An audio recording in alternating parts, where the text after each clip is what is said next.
नमस्कार। The credible history के इस नए एपिसोड में आप सबका एक बार फिर से स्वागत है। देश में एक नए तरह की देशभक्ति चली है जिसमें कपड़े देखकर देशभक्त और देशद्रोही के बीच में पहचान की जाती है।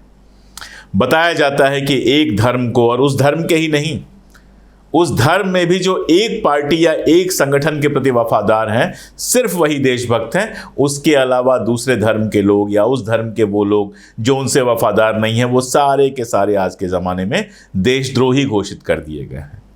ऐसे में इतिहास खंगालना कई बार बहुत काम देता है। आप जाते हैं इतिहास में, देखते हैं कि एक पूरी लड़ाई जो अंग्रेज़ों के खिलाफ हुई थी वो हिंदुस्तानियों ने कैसे लड़ी थी।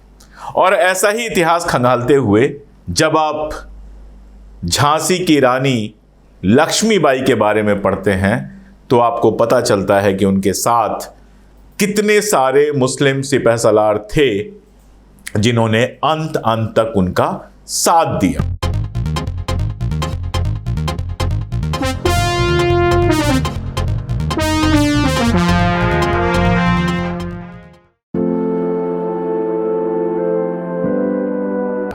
सबसे पहले तो आपको अजीमुल्ला खान के बारे में मैं बताऊंगा। अजीमुल्ला खान कोई मातहत नहीं थे लक्ष्मीबाई के। अजीमुल्ला खान की कहानी कभी अलग से भी सुना दूंगा। पढ़े लिखे बेहद खूबसूरत नौजवान थे वो, जो उस ज़माने में बड़ी अच्छी अंग्रेज़ी बोलते थे। और जब अंग्रेज़ों ने राजा की मृत्यु के बाद झांसी को कब्जा करने की कोशिश की, जो उनकी पॉलिसी थी कि गोद लिए हुए बच्चे को नहीं देंगे, तो झांसी की जो कब्जा करने की पूरी कोशिश थी अंग्रेज़ों की, उसके खिलाफ महारानी लक्ष्मीबाई ने अजीमुल्ला खान को अपना वकील बनाकर इंग्लैंड में भेजा था कि इंग्लैंड के महारानी के सामने, इंग्लैंड की संसद में हमारा केस रखा जाए और हमारा राज्य बचाया जाए। अजीमुल्ला खान इंग्लैंड गए थे, साथ में नाना साहब ने भी अपना केस उन्हीं के हाथों भेजा था। वो इंग्लैंड गए थे, उन्होंने बहुत कोशिश की कि इन दोनों राज्यों को बचाया जा सके, लेकिन अंग्रेज इस बात पर राजी नहीं थे। इंग्लैंड से लौटने के बाद अजीमुल्ला खान के समझ में आ गया था कि अंग्रेज कभी भी हिंदुस्तान के लोगों के साथ नहीं हो सकते हैं। और फिर जब 1857 की जंग शुरू हुई तो अजीमुल्ला खान ने उसमें अपना सब कुछ लगा दिया। 1857 का जो तराना लिखा गया, कौमी तराना उसको कहते हैं, वो तराना अजीमुल्ला खान ने ही लिखा।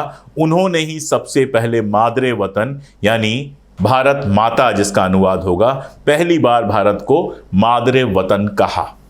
तो वो अजीमुल्ला खान थे जो नाना साहब और झांसी की रानी का केस लेके इंग्लैंड गए, लौट के आए, 1857 की लड़ाई लड़ी इन सब के साथ कंधे से कंधा मिलाकर। और कहानी वहाँ से शुरू ज़रूर होती है, वहाँ पर ख़त्म नहीं होती है। दरअसल उस ज़माने में जो तोपखाना हुआ करता था वो बेहद इम्पॉर्टेंट हुआ करता था। बड़ी लड़ाई में तोपखाने का अपना महत्व हुआ करता था। महारानी लक्ष्मीबाई के तोपखाने के जो भी इंचार्ज थे वो सारे पठान थे।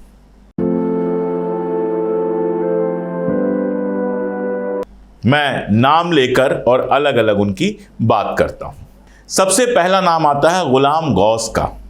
गुलाम गौस और खुदा बख्श, ये दोनों लोग पठान थे और झांसी की रानी के तोपखाने के तोपची थे।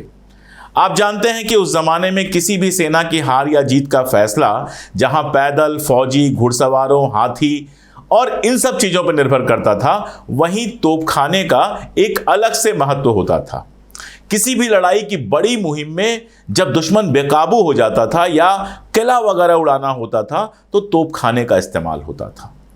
जिन दो लोगों का मैंने नाम लिया, गुलाम गौस और खुदा बख्श, ये रानी के तोपखाने के इंचार्ज थे।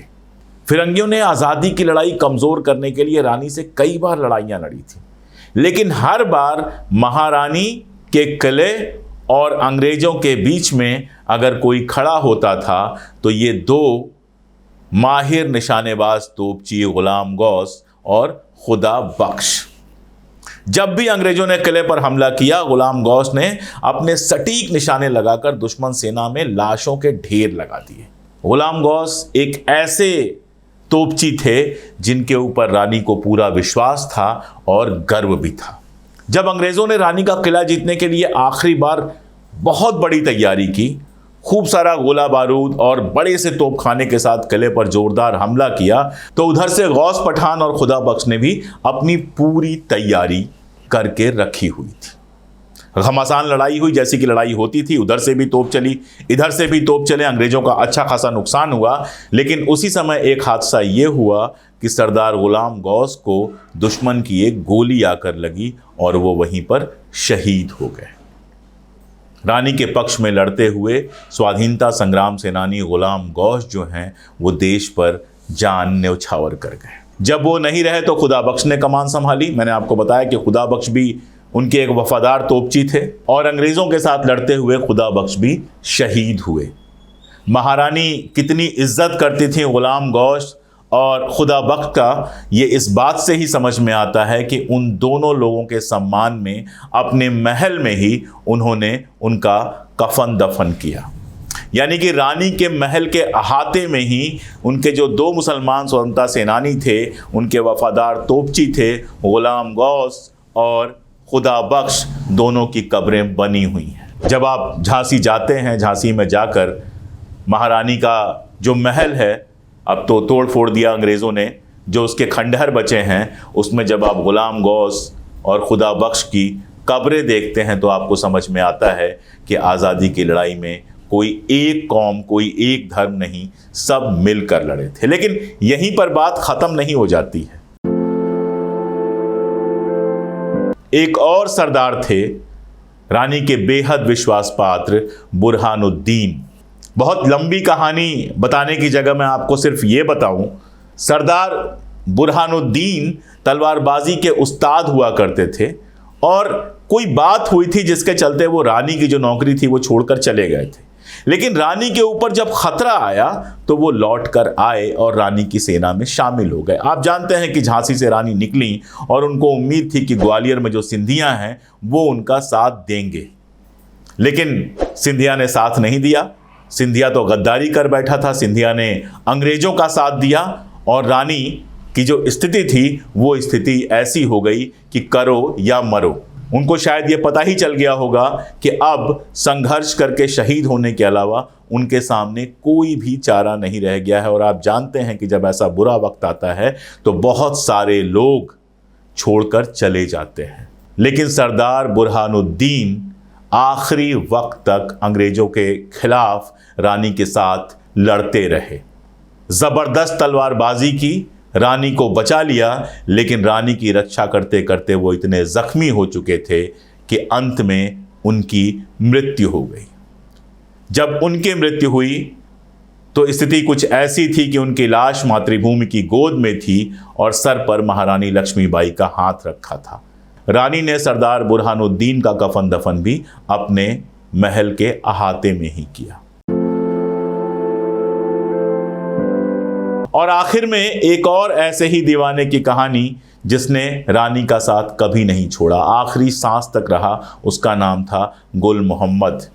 ग्वालियर में जब रानी अपना आखिरी संघर्ष कर रही थी तो उनके साथ था गुल मोहम्मद। रानी लक्ष्मीबाई जब जंग के मैदान में बहुत ज़्यादा घायल हो गई तब उनका बदला लेने के लिए गुल मोहम्मद ने उनके कातिल अंग्रेज पर अपनी तलवार से वार किया और उसके शरीर के 2 टुकड़े कर दिए। हालांकि इस लड़ाई में रानी की सर का एक हिस्सा कट गया था और आंख लटक के बाहर आ गई थी, तो वो बेहोश हो गई थी और बेहोश होकर ज़मीन पर गिर गई थी। गुल मोहम्मद ने जीते जी तो रानी का साथ दिया ही, शहीद होने पर भी अपना फ़र्ज निभाया और उनकी लाश को बाबा गंगादास की कुटिया के करीब घास के ढेर पर रखकर चिता की अग्नि दी। आप सोच कर देखिए कि महारानी लक्ष्मीबाई के आखिरी समय में जहां एक हिंदू राजा सिंधिया ने उनको धोखा दिया, वहां एक मुस्लिम सैनिक गुल मोहम्मद उनके साथ था। उसके साथ रघुनाथ सिंह भी थे और रघुनाथ सिंह और गुल मोहम्मद वो 2 लोग थे जिन्होंने मृत रानी की अंतिम क्रिया की। तो ये छोटी सी कहानी थी, 3 या 4 वीरों की मैंने आपको बात की। बुरहानुद्दीन की बात की, गुल मोहम्मद की बात की, 2 तोपचियों की बात की, गुलाम गौस और खुदा बख्श और अजीमुल्ला खान की बात की, जो रानी और नाना साहब का केस लेकर इंग्लैंड गए, 1857 की आज़ादी में हिस्सा लिया।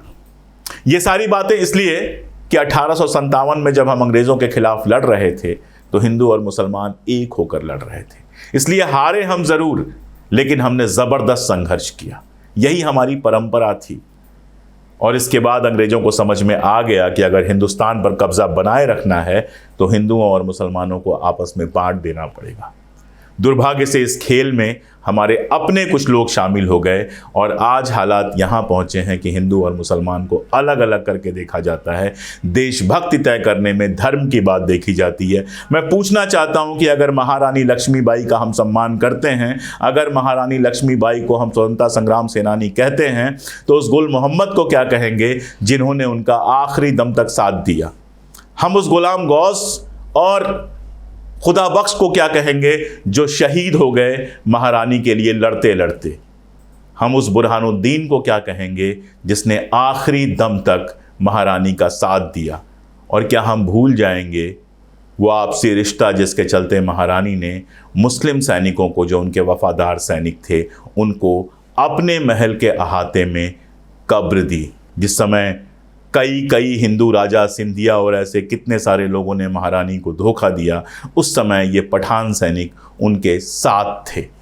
यही हमारी परंपरा है, ऐसे ही हमारा देश बना है और इसी एकता के सहारे हम हमेशा खड़े रह सकते हैं। आज के लिए बस इतना ही, आगे और भी बातें करेंगे। शुक्रिया।